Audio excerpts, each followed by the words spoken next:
இந்த கொஸ்டின் பாருங்க, ஒரு திண்ம அரைக்கோளத்தின் அடிப்பரப்பு 1386 சதுர மீட்டர் எனில் மொத்த புறப்பரப்பை காண்க. ஸோ அரைக்கோளத்தின் அடிப்பரப்பு என்ன சார்? நம்ம வலைப்பரப்புனா தெரியும், அடிப்பரப்பு படிச்சுக்க மாட்டோம்.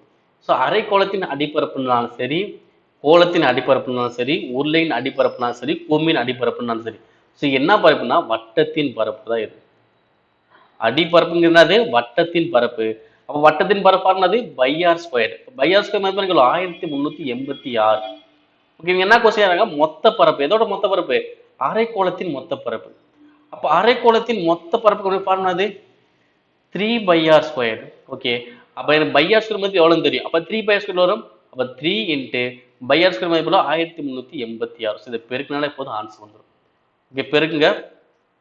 3 மீதி 1, 24 1 25 மீதி 2 9 11 மீதி 1 4. ஆன்சர் வரும் 4158 மீட்டர் ஸ்கொயர். அவ்வளவுதான்ப்பா.